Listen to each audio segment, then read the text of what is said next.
کہ جو لڑائی ہے جھگڑا ہے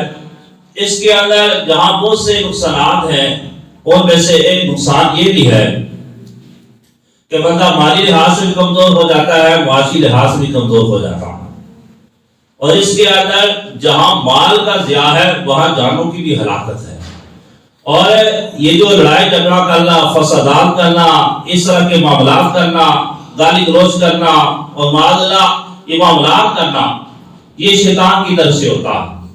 اور یہ شیطان یہی چاہتا ہے مسلمانوں میں لڑائیاں ہو، جھگڑے ہو، فسادات ہو، دوریاں ہو، ناچاکیاں ہو، اتفاقیاں ہو،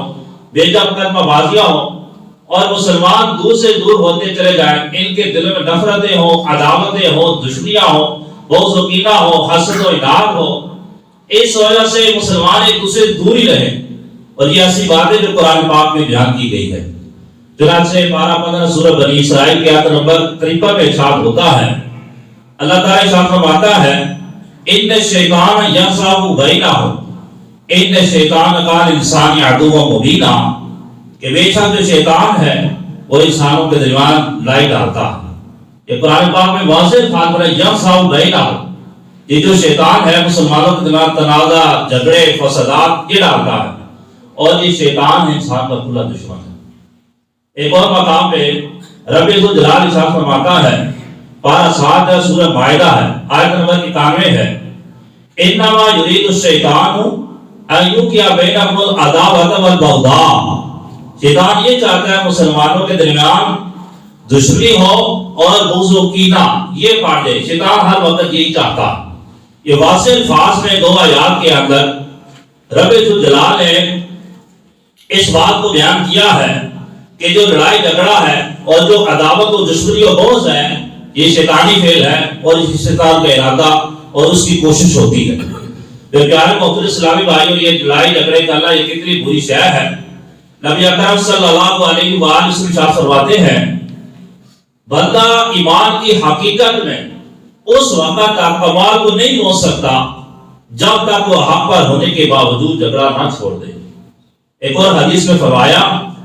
جو شخص بیجا جھگڑا کرتا ہے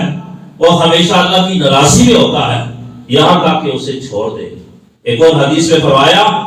کوئی قوم ہدایت پر رہنے کے بعد گمراہ نہیں ہوئی مگر جھگڑوں کے سبب۔ ایک اور حدیث میں فرمایا، اللہ پاک کے ہاں سب سے زیادہ ناپسندیدہ وہ شخص ہے جو زیادہ جھگڑالو ہو۔ میرے پیارے محترم اسلامی بھائی، یہ 4 احادیث آپ کی واقعہ میں پیش فرمائی ہے کہ نبی اکرم صلی اللہ علیہ وسلم نے کس انداز سے لڑائی کو، جھگڑے کو، فسادات کو مصیبت کے ساتھ بیان فرمایا، اور کتنا برا فعل ہے کہ رب ذوالجلال کی ناراضگی میں بندہ رہتا ہے جب تک وہ معاملہ لڑتا رہتا ہے۔ یہ جو لڑائی جھگڑے فسادات ان کے کئی اسباب ہوتے ہیں جس کی وجہ سے پھر یہ معاملات ہوتے ہیں، ان میں سے بڑا سبب ہے غصہ۔ جب بندے پہ غصہ طاری ہو جاتا ہے اور بندہ اس پہ کنٹرول نہیں کرتا اور غصے کو پھر آگے اپنی جگہ پھیلاتا ہے، جو غصہ کہتا ہے اس کے انتقام کے لیے کوشش کرتا ہے، پہلے سال میں بھی بار وہ کر جاتا ہے جو بعد میں سوچتا ہے تو اس کے اوپر ساری زندگی شرمندگی اٹھاتا ہے۔ اور جو لوگ اپنے غصے پہ کنٹرول کر لیتے ہیں، جیسے غصہ آیا فوراً کنٹرول کر لیا، کتنا لافظ کرنا ہے کتنا نہیں لافظ کرنا، تو اس حوالے سے وہ کافی برائی سے بچ جاتے ہیں۔ لیکن کئی ایسے بدبخت ہوتے ہیں کہ جب غصہ آیا جو سامنے ہے، جس طرح کا بھی ہے، جس مقام کا ہے، جس مرتبے کا ہے، کبھی کبھار اس کو برا برا کہہ دیں گے، کبھی کبھار اس کو مار دیں گے یا جاڑ دیں گے،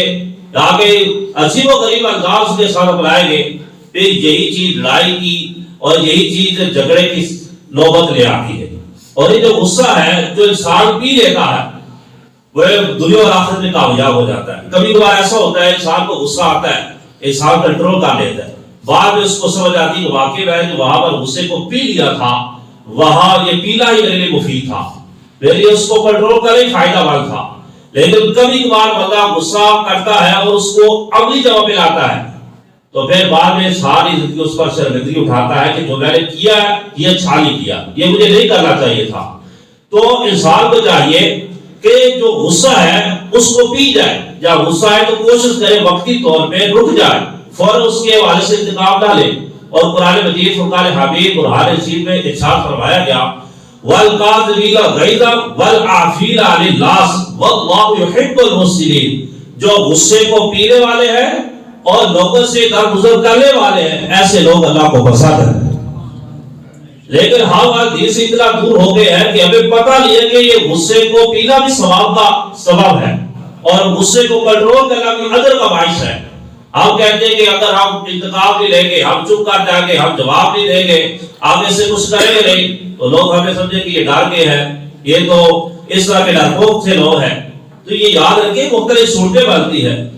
اگر جہاں غصہ کرنا ہے یا جہاں کوئی اور مسئلہ ہے، کبھی کبھار ضروری ہوتا ہے، لیکن کبھی کبھار صرف اور صرف بندہ اپنے نفس کے لیے غصہ کر رہا ہوتا ہے، اس میں کوئی شے نہیں ہوتی، صرف اور صرف اپنے نفس کے لیے غصہ کر رہا ہوتا ہے۔ غصہ ایسی برائی ہے جو بہت ساری برائیوں پر آتی ہے۔ مثلا غصے کے سوا بندہ حسد کرتا ہے، غصے کے سوا غیبت کرتا ہے، غصے کے سوا چغلی کھاتا ہے، غصے کے سوا کینہ کرتا ہے، غصے کے سوا رشتہ داریاں ختم ہو جاتی ہے، غصے کی وجہ سے انسان جھوٹ بولتا ہے، غصے کے سوا انسان لوگوں کی عزت کو قطار کرتا ہے، غصے کے سوا انسان کئی لوگوں کو اپنے سے کم کر سکتا ہے، غصے کے سوا فریقین گالی گلوچ کا سلسلہ ہو جاتا ہے، غصے کے ساتھ غصے کی وجہ سے انسان تکبر میں مبتلا ہو جاتا ہے، اور کئی اور ایسی چیزیں ہیں، اور بھی کافی برائیاں میں اختصار کے ساتھ آپ کی بارگاہ پیش کر رہا ہوں کہ یہ غصے کی وجہ سے انسان بہت سارے گناہ میں پڑ جاتا ہے۔ تو اس لحاظ سے غصے کو کنٹرول کرنا چاہیے۔ یا پھر کبھی کبھار جو لڑائی کا سبب بنتا ہے وہ گالی گلوچ ہے۔ پہلے تھوڑا سا اختلاف ہوا، پھر آگے گالی گلوچ کا سلسلہ ہوا، اور پھر کسی ایک گالی نہیں سامنے والا دھو دے گا، ادھر سے پھر چار دی جائے گی، اور پھر آگے 10 گریبان کا سلسلہ ہوگا، اور 10 گریبان کے بعد قتل و غارت کا سلسلہ ہو جائے۔ تو کوشش کیا کریں میرے پیارے محترم اسلامی بھائیوں، اگر کوئی ہمارے ساتھ برا کرتا ہے یا برائی کرتا ہے تو کوشش کریں اگر ممکنہ صورت ہے معاف کر دیں۔ انشاءاللہ آپ دیکھیں گے اس کی برکت آپ کو ملے گی۔ حدیث پاک میں فرمایا گیا صدقہ دینے سے مال کم نہیں ہوتا، اور انسان کسی کے حقوق معاف کر دے تو اللہ تعالیٰ اس کی عزت کو بلند فرماتا ہے، یعنی عزت میں اضافہ ہوتا ہے۔ اگر یہ بظاہر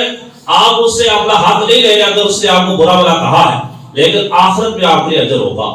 آخرت میں آپ کے ثواب ہوگا۔ یہی تو دل کی وہ سوچ ہے کہ اگر وہ ہمارے ساتھ برائی کرے تو ہم اس کے ساتھ برائی نہ کریں، برائی کا مطلب برائی سے نہیں بلکہ بھلائی سے عطا فرمائے، تاکہ یہ دنیا کا نظام اچھے طریقے سے چلتا رہے۔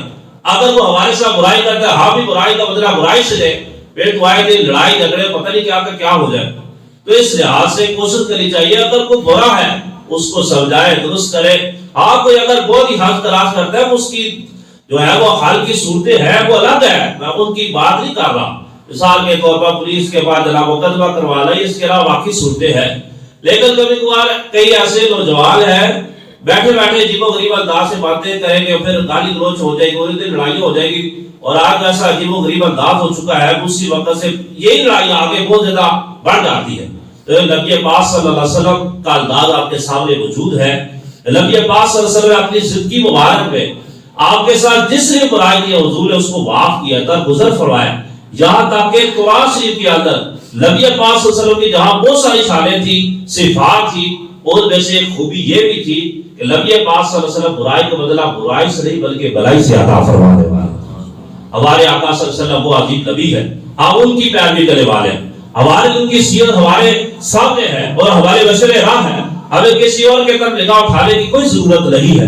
اگر ہم ان کی سیرت کو سامنے رکھیں اور اس پر چلیں تو اللہ کی رحمت سے ہماری لڑائی جھگڑے فسادات اختلافات اللہ کی رحمت سے آپ دیکھیں گے کہ جلدی ختم ہو جائے گی۔ تو رب ذوالجلال ہم سب کو آپس میں اتفاق سے رہنے کی توفیق عطا فرمائے، اور آپس کے بغض و کینہ، عداوتیں، نفرتیں، دشمنیاں اور دوریاں، لاچاکیاں، بیٹا مقدمہ بازیاں، ان کو ختم کرنے کی توفیق